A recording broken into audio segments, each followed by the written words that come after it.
DPRD Banjarmasin dalam rapat paripurna Dewan terkait kebijakan umum APBD Wan Prioritas Plafon Anggaran Sementara tahun 2025 sepakat untuk dilanjutkan pembahasannya oleh anggota legislatif baru atau DPRD Banjarmasin terpilih periode 2024-2029 untuk struktur KUA PPAS tahun 2025 sebesar 2,5 triliun rupiah, naik daripada APBD tahun 2024 sekitar 400 miliar rupiah.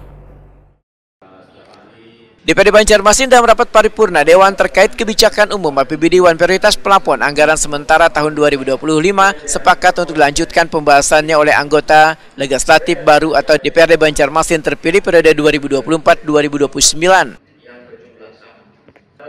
Untuk struktur KUA PPAS tahun 2025 sebesar 2,5 triliun rupiah, naik daripada APBD tahun 2024 sekitar 400 miliar rupiah. Demikian dipedakan Wakil Ketua DPRD Banjarmasin Matnor Ali dalam penerima TV usai rapat paripurna penyampaian rancangan APBD perubahan tahun 2024 yang dipimpin Ketua DPRD Banjarmasin Hari Wijaya, yang dihadiri pula Sekda Banjarmasin Ihsan Budiman serta anggota Dewan Wan SKPD di lingkungan pemerintah Kota Banjarmasin jelang tengah hari Kamis 15 Agustus 2024. Politisi Partai Golkar ini pun menegaskan untuk sinkron pembahasan APBD 2025 lebih tepatnya dilakukan anggota DPRD Banjarmasin periode 2024-2029 yang akan dilantik pada 9 September 2024. Karena bila dilakukan pembahasan wayah ini, maka waktunya akan cukup lantaran masa jabatan anggota Dewan hampir berakhir. Matnor Ali menambahkan di masa akhir jabatan, anggota DPRD Banjarmasin periode 2019-2024 akan menuntaskan APBD perubahan 2024. Di RAPBD murni 2025 itu nanti akan dibahas anggota Dewan yang baru.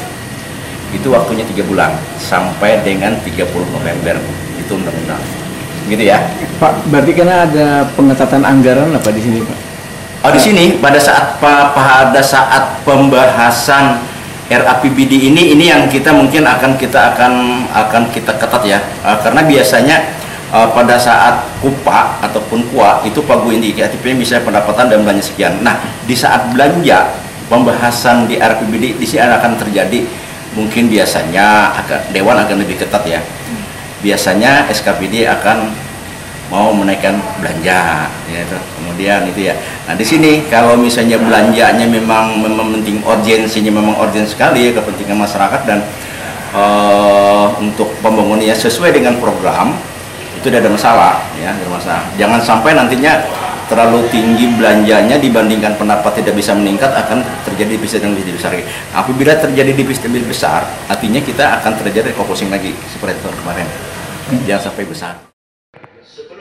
Matnor Ali berharap pemerintah kota bersama anggota DPRD yang akan datang bisa terus saling bersinergi untuk meningkatkan pembangunan dan kesejahteraan warga.